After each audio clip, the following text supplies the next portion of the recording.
For decades, NATO has relied on a tightly controlled ecosystem of fighter aircraft, dominated by American giants such as Lockheed Martin, Boeing, and the European consortium behind the Eurofighter Typhoon. Every new fighter deal, every procurement, and every upgrade package seems to fit neatly into the political and industrial structure of NATO. Yet, one jet consistently stands apart from this system: Sweden's JAS-39 Gripen. At first glance, it seems puzzling. The Gripen is affordable, advanced, and proven. It offers cutting-edge avionics, long-range strike capability, powerful electronic warfare systems, and can operate from rugged roads instead of expensive air bases. In fact, it is designed for the kind of dispersed, fast-response operations that NATO theoretically values. So why is NATO hesitant to embrace it? The answer lies in a complex web of politics, defense industry monopolies, and strategic calculations that go far beyond the raw performance of the aircraft. The Gripen was developed by Saab in Sweden, a nation outside NATO for most of its history. Unlike most Western fighter projects, which involved multinational industrial cooperation, the Gripen was built with a focus on independence. Sweden wanted a fighter that did not leave them vulnerable to foreign suppliers or political pressure. This independence has been both a blessing and a curse. On one hand, it created an aircraft that is versatile, cost-effective, and free from unnecessary political baggage. On the other hand, it positioned the Gripen as an outsider in a system where NATO nations are expected to buy into the shared defense industrial complex. Consider the F-35 Lightning II. The jet is not just an aircraft, it is a political program. Multiple NATO countries joined the program early, investing billions and securing local industrial contracts. By purchasing the F-35, nations effectively bought into the US-led defense architecture. Choosing the Gripen, however, means stepping outside that framework, and this creates friction within NATO. Governments are pressured not only by military requirements, but also by the political need to align with the US defense strategy. Economics plays a major role too. The Gripen's biggest strength, its affordability, actually works against it in NATO circles.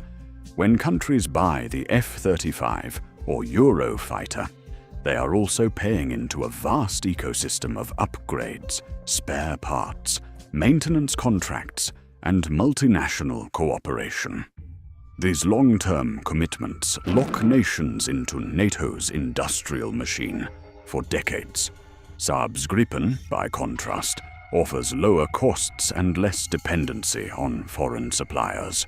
While this might sound attractive, it deprives NATO of a reliable revenue stream and weakens the grip of its defense industrial giants.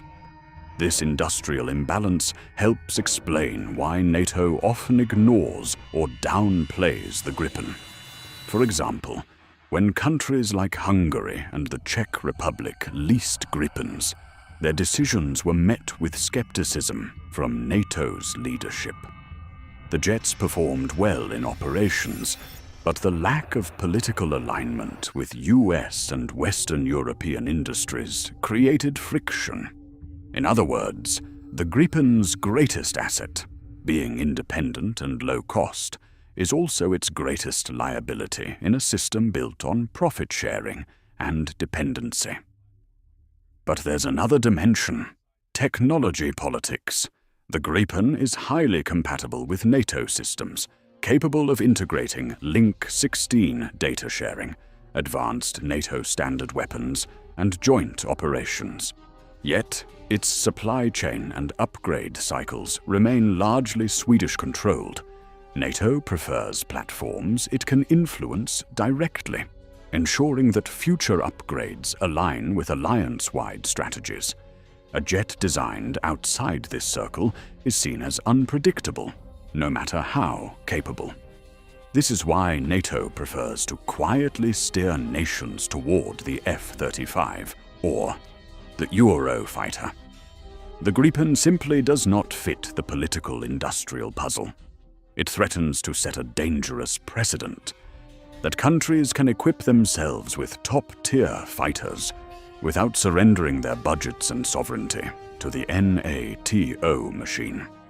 So when NATO says it doesn't want the Gripen, it's not about the jet's combat capability. It's about power, politics, and money. The Gripen proves that a small country can build a world-class fighter on its own terms, and that idea alone is threatening enough to NATO's structure. And yet, despite NATO's reluctance, the Gripen continues to win admiration around the world. It thrives in export markets where affordability, independence, and versatility matter more than political alignment. But NATO's cold shoulder sends a clear message. Sometimes the most dangerous weapon is not the jet itself, but the independence it represents. The story of why NATO doesn't want the Gripen doesn't end with politics and economics. There's also a deeper strategic layer, one tied to the balance of military influence within the alliance.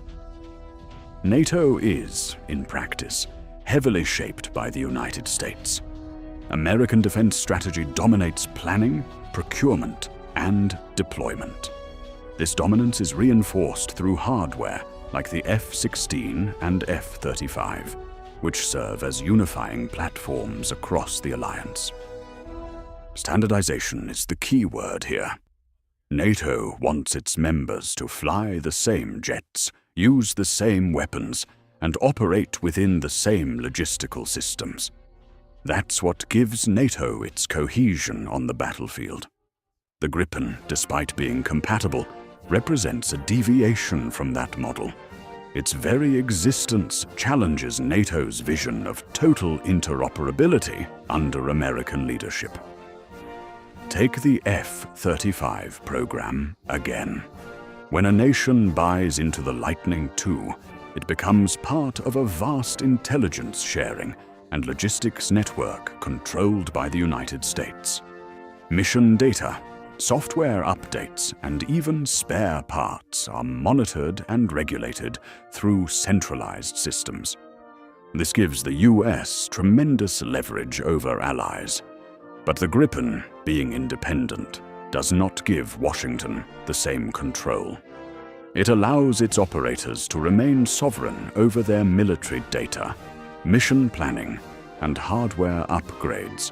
From NATO's perspective, this undermines alliance unity, even though in reality, it simply protects national sovereignty.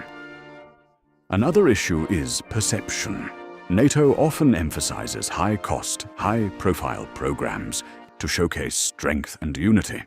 The Gripen, with its smaller size and lower cost, is often portrayed as less advanced in political discussions, even though it punches far above its weight in actual combat performance. This perception is carefully cultivated because admitting the Gripen's true value would raise uncomfortable questions. Why are NATO members spending billions on jets like the F-35 when a cheaper, equally capable alternative exists? It's not just theory. This tension has played out in real-world competitions. Brazil's fighter selection program famously chose the Gripen over the F-35 and Rafale, citing lower costs, superior technology transfer, and operational flexibility. The deal was a major victory for Saab, but also a warning to NATO. If more countries begin choosing the Gripen, the alliance's industrial monopoly could crumble. Similar considerations influenced decisions in countries like Hungary, the Czech Republic, and South Africa. Each time the Gripen won, it was not just a victory for Sweden. It was a disruption to NATO's preferred order. Yet, despite NATO's reluctance, the Gripen's reputation continues to grow. Pilots praise its maneuverability and advanced cockpit. Military analysts point to its cutting-edge electronic warfare suite, which rivals or surpasses much more expensive jets. And in an era of constrained defense budgets, governments see the Gripen as a practical alternative that delivers high-end capability without financial ruin. All of this makes the Gripen not just a fighter jet, but a symbol of resistance against the entrenched interests that dominate NATO. So where does this leave us? The Gripen is unlikely to become a NATO standard jet anytime soon, not because of its shortcomings, but because of its independence. NATO's structure thrives on control, profit sharing, and political unity. The Gripen challenges all three. It shows that there is another path, one where countries can have world-class fighters without tying themselves completely to the US defense industrial complex. That is why NATO doesn't want the Gripen, because it represents freedom of choice in a system designed to eliminate it. And yet, the story is not over. With Sweden officially joining NATO in recent years, the dynamics are shifting. Now, a NATO member directly operates the Gripen. This raises fascinating questions. Will Sweden push for its fighter to gain a larger role within NATO exercises and planning? Or will NATO continue to quietly sideline the jet while promoting the F-35 as its centerpiece? The outcome could reshape the alliance in unexpected ways. One thing is certain: the Gripen has already proven that size and cost do not determine effectiveness. It has shown that a smaller nation can stand toe-to-toe with the world's largest defense industries. And in doing so, it has revealed the uncomfortable truth at the heart of NATO's procurement system. Sometimes, it's not about what works best. It's about who controls the system. So the next time someone asks why NATO doesn't want the Gripen, the answer is simple. It's not because the jet isn't good enough. It's because it's too good and too independent for a system built on dependency.